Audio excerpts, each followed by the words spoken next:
Breathing, I remember we talked about that, and that just for me just helped me slow down to breathe, and to relax. I mean, what are some of the other things you're talking about in terms of the breathing exercises? Is it as you're speaking, or what do you do to help people just in that regard? We forget how to breathe. We just expect our bodies to do it, inhale, exhale, and we take these big inhales and we don't realize that we're actually emitting half of that air into a million different places, except for the place that we actually need it, which is our exhale and how we speak on the exhale. We can then apply to different sounds so that we don't have to think about breathing in and out, and it becomes habitual. So with tools and techniques and the tricks of the trade, it really can become so powerful while you're speaking continuously without having to think about it. The biggest thing I thought, first off, is that, for what you do, this is good for anybody. I mean, I asked for your help for my broadcasting, but I think I've translated it to much more than that, from just anything I'm doing, whether I'm talking to a friend or my wife, or, you're in a meeting. I mean, think about how important it is in all aspects of your life, right? So I bet you, if you told me, like, you right now, how many different types of people do you work with in different fields? It could be anybody. Anybody. I've done the TED Talks, I've done the CEOs, the lawyers, new lawyers going into courts, and they just need to get that grounding. They need to get that depth, that richness in order to have that confidence, that breath support. They have to keep talking the entire day. I work with heads of companies, CFOs. Anybody who has to do a PowerPoint presentation will get in touch with me and say, I have this huge presentation in front of the board and I need help. So just to give them that confidence, that trust in their own voice, that they can be engaging and charismatic. That was one of the biggest things I know you did for me was the volume, that I was speaking with, especially at the beginning of a broadcast. And I'm not making excuses, because you gotta know it, you gotta do it. And I didn't know it until I talked to you. But the producer or whoever, hey, a lot of energy here, let's get excited. And then I confused, excitement with volume. You know what I mean? When you can be a lot more under control and powerful with the tools you've given me and others without raising your voice. Yeah, we all go to that place where if we're talking to somebody who doesn't understand English, we just get louder. We think that exudes excitement or energy, but what it actually does is becomes monotonous if we're always excited all the time, if we're always at a 10. I think we use the number chart. So we kind of allowed you to build up that suspense throughout a game. And even a play can be suspenseful. You don't know what's going to happen. You don't know if they're going to miss the shot or actually make the shot. And it's your job as the play-by-play to really create that kind of suspense for everybody watching. And so you can get lower, you can get more engaged, you can bring people in, and then you can build it up really loud at the end, because it's a genuine excitement. That's what people want. They want that genuine excitement, that authentic sound. They don't want a used car salesman who's trying to sell them the game. Yeah, I don't know if I asked you about this, or we talked about this, but it's always been interesting to me. So, like, say my sister-in-law, she's a psychologist. She does a hell of a job. She works with the veterans, and it really is kind of life and death, with her job and what she's doing there. So I have a lot of respect for her, and I wonder how she goes about her life, with my brother, just because of the knowledge and stuff that she has of that field and how it could relate to anything. Like, she has all these tools in her bag on how to react and what to say based on what's going on. What about you? Do you go through your life and people are talking to you or speaking, and then does that trigger something to you? Be like, this guy needs help, or he's not doing this. And do you look at it that way? You know what I mean? The minute somebody calls me, the first thing I do is assess their voice quality. Or if I'm talking to a date, a random person, a new anybody, a child that I'm working with, I immediately see whether they have a continuous clear, if they're clearing their throat a lot, if they're kind of thing, if they have a vocal fry at the end of every sentence, if they're sniffling constantly, if they sound nasal. The one thing I always tell people is first get a really good ear, nose, and throat doctor. If you want to make this your job and your occupation and your craft, you want to really build on it, then you have to get a good doctor who knows your mechanism, who knows how it operates and can help you monitor that. But in terms of me evaluating random people, yes, all the time. I hear people's voices and I'm constantly telling them, hey, you might have nodules, or you have a real raspiness. We should do something about it. You should gargle with salt water once in a while. Yeah, it's a bad habit I have. Yeah, no, I was gonna say it's got to be tough because this could be for any single person situation, regardless of anything. Like at least for me, like if I watch a sports game, I'm listening to the play-by-play guy, right? I'm critiquing that. Other people just Yeah. watch the game, but that's the only time I would really be too much in tune. You could do it every day, every second if you wanted. I hear every lisp, every weak L or R accents, but that's part of also what creates your authentic sound and what you can build upon. So a lot of times what people consider their flaws or what they want to get rid of is actually what makes them special and unique. So if we build upon that and we give them that confidence, you can pretty much sell anything. And it's the way you say something, not necessarily how you say it's the content for sure. And we've discussed this also. You used to come to the game super prepared with lots of information, and yet you would want to share all of that information as opposed to share when it was really appropriate. And we share too much because we have all this information. But what we need to do is short and concise, authoritative, trust in ourselves, trust our voice, and people will love it. It's just charisma. If you smile and you're engaged, people will respect what you're saying. They may not agree with it, but they respect it. No, you're totally right. I mean, it was too much. I mean, there was just too much. And I know we worked together a few years ago, but I still remember, and all those tools that you've given me still, you still think about it, you still see it. And then all of a sudden it clicks again and you figure something else out. So when I'm writing an email, I used to go, oh, hey, Ellie, what's happening? I just wanted to ask you about some of the things. Now I'm just like, hey, Ellie, what about the blah, blah, blah? And so it might not be perfect all the time, but the best thing I remember for you've done for me is you got me aware of it. You know what I mean? Like everything is now about awareness, so that if I do start doing that, I go, no, no, no, no, no, don't need all that. And I shorten it out. And if you think about it, it's exactly what you want from somebody else. Nobody wants to read a 17 paragraph email, right? Like when you get those, you're like, oh, come on, So now every time I try to write an email, I try to be a lot more concise because I'm like, nobody's going to read this crap. Right. And also our breath support is not made for that. We don't have that vibrato. We're not singers. So if we keep it short and concise, everything's going to sound that much stronger and that more concrete. And we're going to trust in what we're saying. And then we're not also going to miss the next play that's happening seconds later. And a lot of times people talk over the slam dunk that's coming or whatever it is. And that really hurts our games. And then we get fumbled. So we kind of mess up the next thing we're going to say. And then we just feel bad. It takes us a few minutes to recuperate.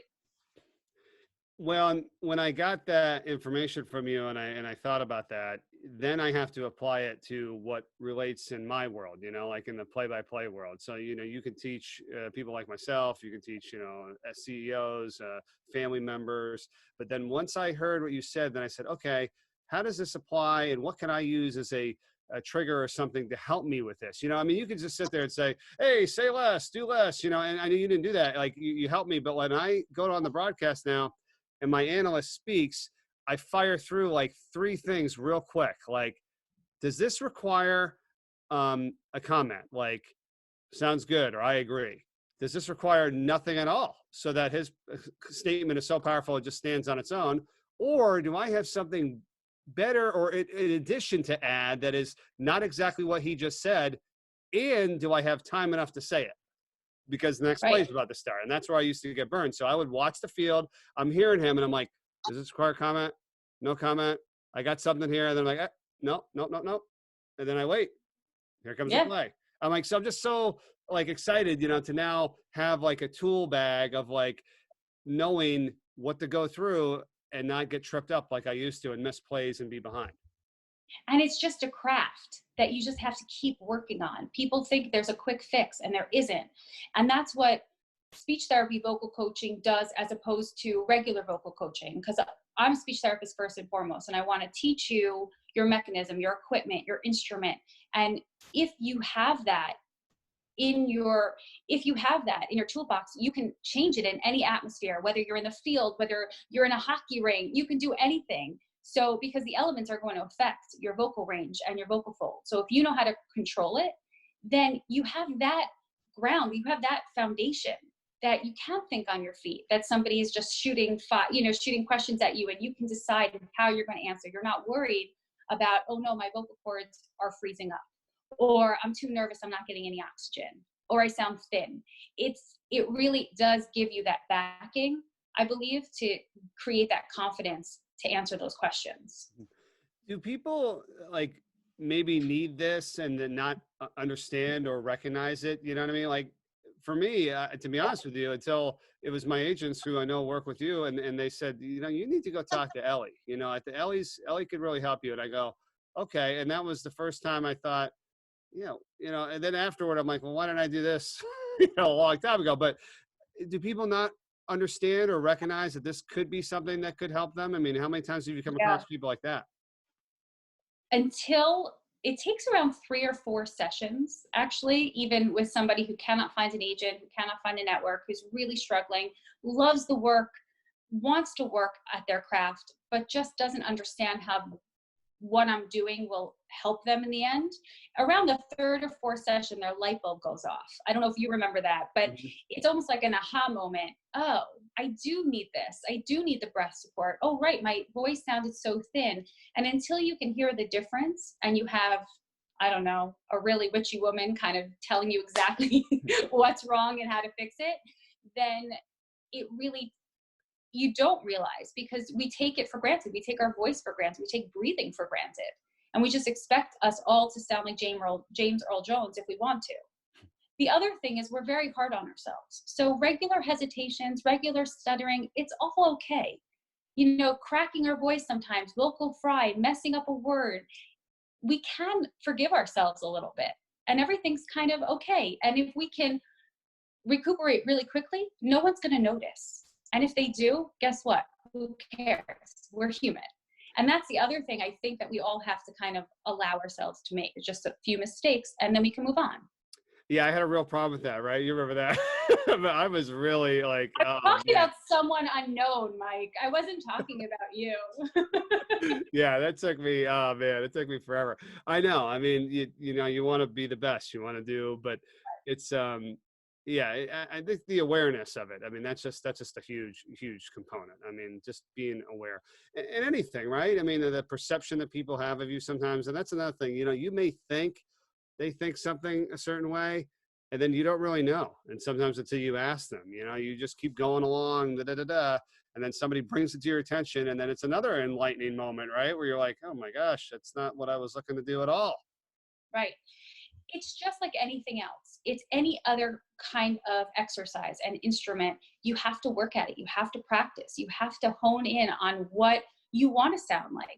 You're just not going to wake up one morning with this amazing ability to act with your voice. You have to work at it. And some people do have a naturally better voice, maybe for radio or whatever it is, but that doesn't mean that a random Joe Schmo who wants to get into this business can't.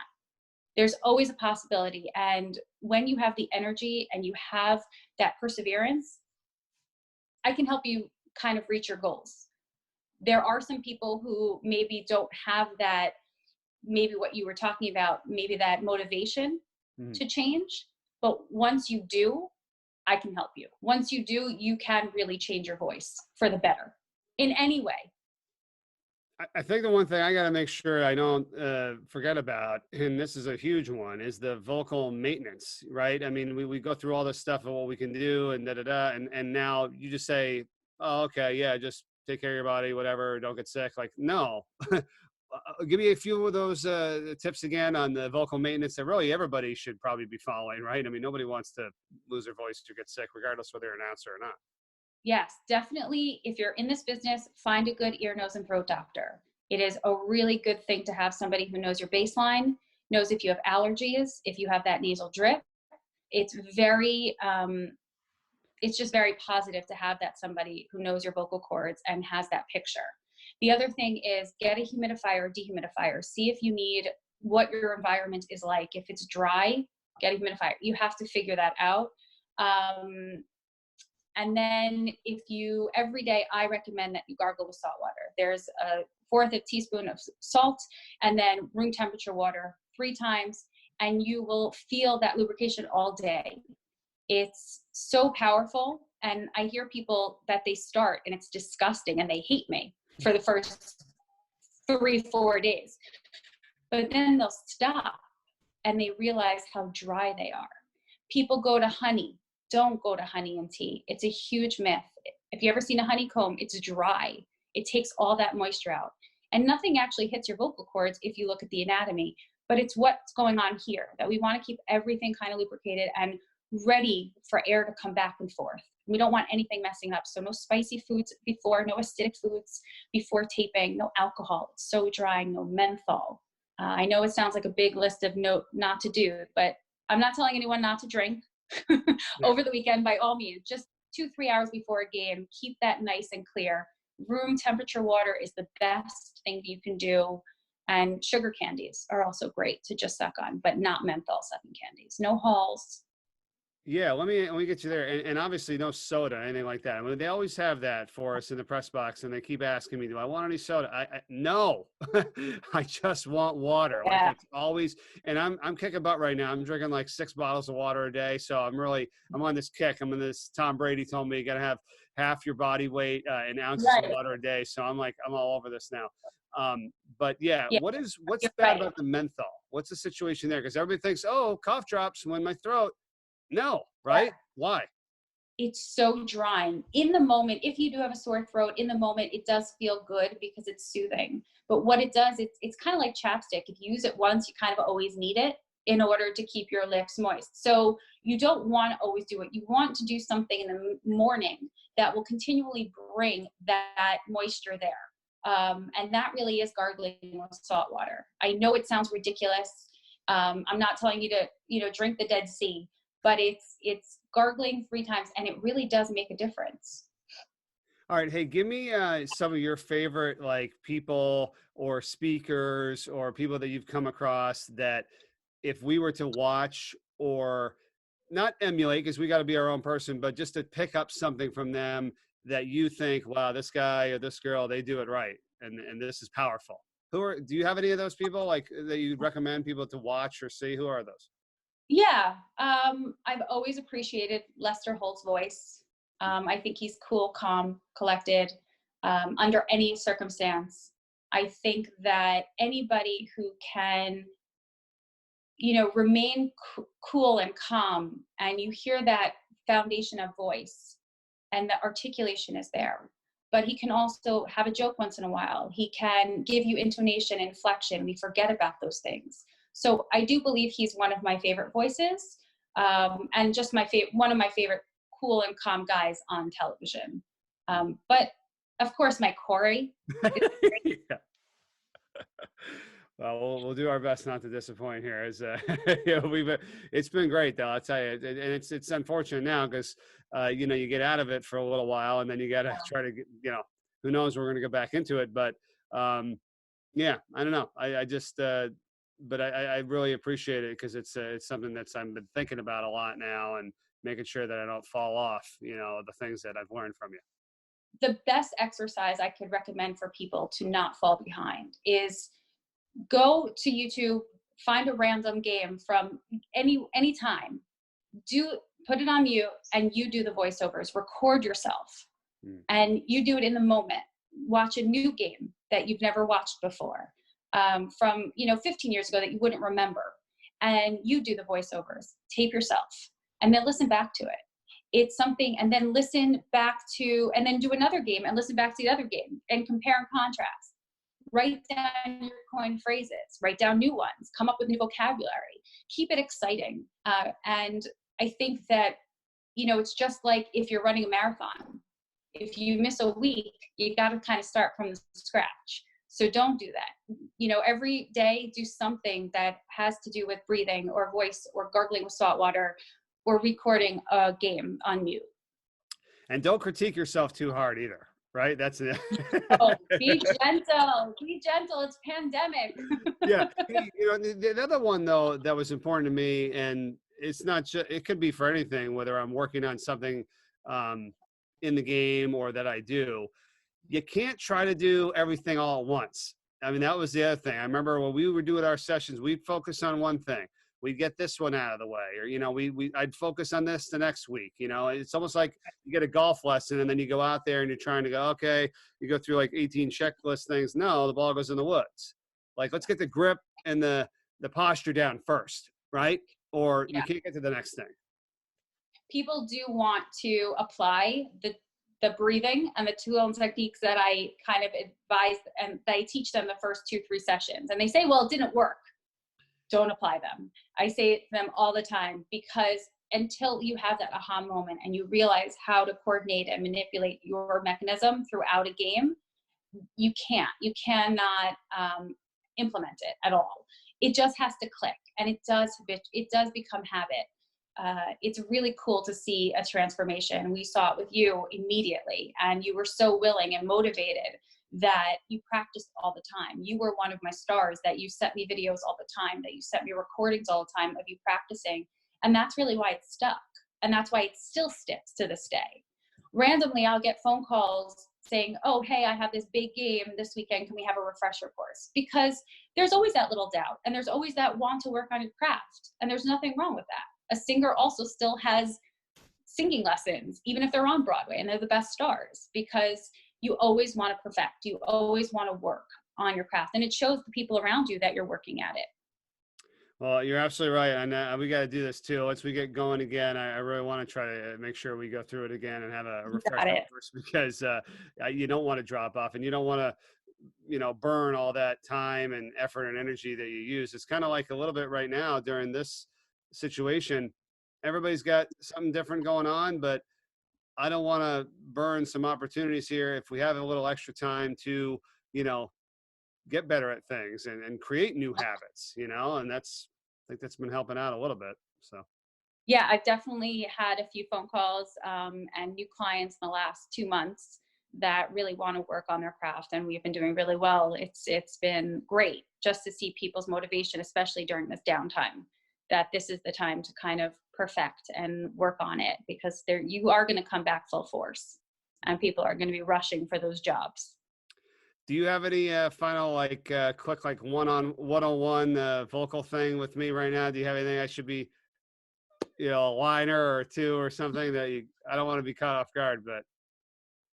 Yeah. Do you want to show everybody the breathing? Me breathing? Yeah. You want to show everybody the breathing that we did? The yeah, I remember. Coordination. Okay. Yeah, go through it. Okay, so inhale through your nose. Remember, inflate your lungs. We're breathing from lung to mouth. So we don't want diaphragm. We don't want any of that. We don't need a vibrato. We're not singers. Mm-hmm. So we want to go from lungs. So inhale, inflate, and then immediately on that exhale. So we're going to inhale through our nose, exhale through our mouth. Now, inhale through your mouth, exhale through your nose. Say it again. Inhale through your mouth, exhale through your nose. Inhale, exhale through your nose. And remember, don't hold it at the top. If you hold it, all that air is out. You got to get it out. So inhale, exhale through your mouth now, and don't hold it at the top. Good. So when you inflate and you do inhale, exhale through your mouth, that's the kind of breathing we want full time when we're speakers. I'm not saying that anyone on camera has to be with their mouth hanging wide open when they're at rest or they're not speaking. But when you are speaking, that's what we want to use, because all that air is coming up, it's bouncing off of everything, and it's creating that depth and that richness. It's coming with those words. Yeah. No, and correct me if I'm wrong. So if you don't recognize and understand that it's in and then it's out, and you go on for too long, you're not releasing that. You're not getting back to baseline. Yeah. You're not speaking on that exhale. And a lot of people don't know that. So there's 5 breathy sounds in the English language that allow us to speak on that exhale. And if you can train your brain and your body to exhale every time you say those sounds, you'll never have to think about breathing in and out again when you're speaking. And those are tricks of the trade. Those are the gold that nobody knows about. And the minute you point it out to people, all of a sudden they start watching. I heard the H. I heard that P. What is that? I've never noticed it before. It totally changes my voice. And you learn how you have that control. We just showed everybody that you have the control to contact that air, to direct it to your nose, direct it to your mouth. Isn't that cool? People don't realize they have that kind of control. You'd be you'd be proud of my daughter now. She's a year and a half old, and so she's getting to know her alphabet. She's got her A B C's down, and we'll go A B C. And she'll go D, and then when we got to K, she's like K. And then the other day she goes K. I'm like, oh, so she's getting. I love it. A speech therapy prodigy. I like it. Hey, thanks so much. This is great. I'm going to make sure, because we talk to so many people and kids, and I've done a few of these Zooms where this is part of it now. When I tell them, hey, I've worked with a voice coach and I want to get back doing that. And that's something I'd recommend for you. So, hopefully we get some people your way and you can help them just as much as you did for me. Thank you so much. This was wonderful. I'd love to hear from anybody who wants to contact me. I'll leave my information with you, and I look forward to hearing from everyone. You're the best, Ellie. Thanks a lot. Thanks so much, Mike. This was great.